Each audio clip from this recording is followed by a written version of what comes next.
Hi, this is Lao Wan. Welcome to episode 2 of my new show. Today we're going to be talking about liberal arts undergraduates and unemployment in China. Recently, Chinese academic and influencer with more than 24 million followers on Douyin, the Chinese version of TikTok, Zhang Xuefeng, declared that liberal arts majors were useless in China. When a concerned mother asked him on a live stream if her son should pick a liberal arts major at university, he responded, "All liberal arts graduates are joining the service industries, and all they need is groveling." Here's a clip of Jang responding to a similar question. A parent asks if her son should pick a journalism major. Here's the clip. 新闻新闻学理科590报新闻，我跟你说你会毁崩溃的，你都不会毁死，你会毁崩溃的。拉住好吗？别报新闻好吗？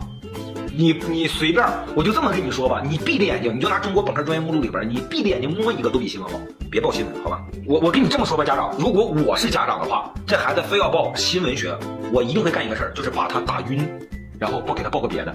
我就这么跟你说啊，要是我的话，我一定把他给打晕，咣给他一拳，让他昏死过去，然后的话给他报一个别的，我肯定不会给他报新闻的。你随便换什么都比这个强，好吧？ Zhang's stance is controversial. Many felt his comments were offensive and served to undermine the importance of the liberal arts. However, for many liberal arts majors, Zhang struck a chord, putting words to a harsh reality of the Chinese job market.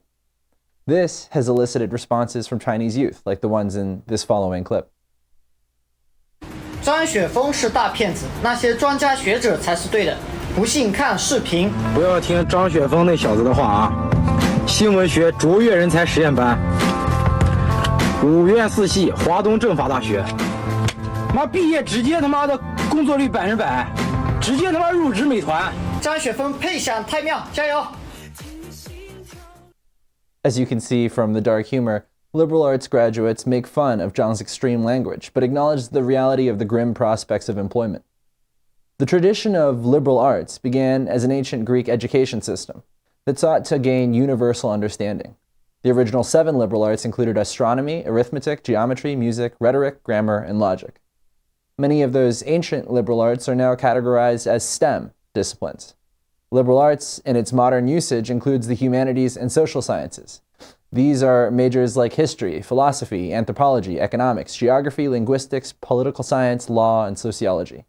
These fields are generally understood as ones that foster critical thinking and writing, skills that many critics feel are underdeveloped in the current Chinese education system. According to an article published yesterday by the South China Morning Post, an education researcher at a leading university in Beijing, who requested anonymity, said, "The debate over the use of liberal arts is a global trend." But he said that in China's liberal arts education, core skills such as writing and critical thinking are not well trained. Zhang's comments are backed up by data. The recruitment firm Zhidian Zhaoping recently conducted a study that found that in the class of 2023, only 41% of humanities majors received a job offer before graduation. Although the job market in China seems particularly dire for liberal arts majors, employment prospects seem tough across the board. In the summer of 2023, youth unemployment broke records when it surpassed 20%. This prompted the Chinese Statistics Bureau to temporarily suspend the release of youth unemployment data to reassess calculation methods.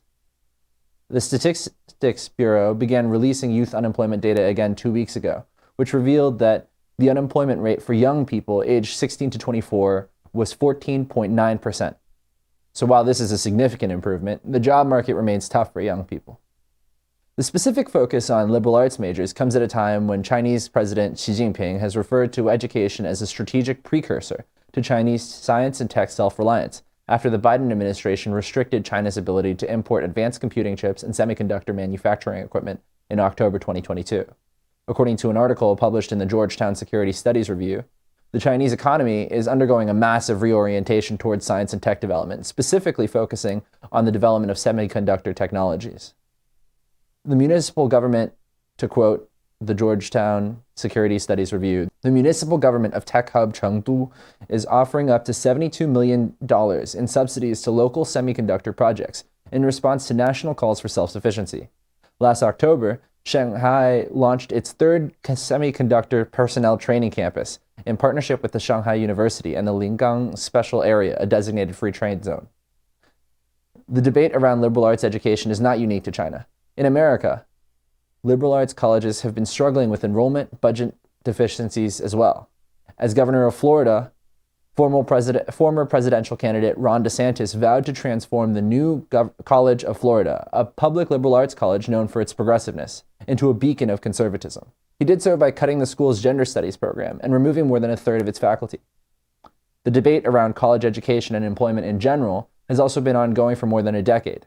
Anthropologist and activist David Graeber, who participated in Occupy Wall Street, explained the impetus of the movement in an article for The Guardian in 2011. We are watching the beginnings of the defiant self-assertion of a new generation of Americans, a generation who are looking forward to finishing their education with no jobs, no future, but still saddled with an enormous and unforgivable debt.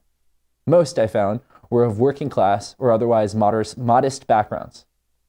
Kids who did exactly what they were told they should, studied, got into college, and are now not just being punished for it, but humiliated, faced with the life of being treated as deadbeats and moral reprobates. Graeber was writing in 2011 about the economic conditions in America. After the 2008 financial crisis, when the American unemployment rate was at 9%, down from a high of 9.9% in 2009. But his critique seems similarly applicable to the crisis of liberal arts majors' unemployment and underemployment in China too. What's unclear is whether there will be a similar defiant self-assertion of the new generation of Chinese youth. Thank you so much for tuning in. This is 华尔街前线.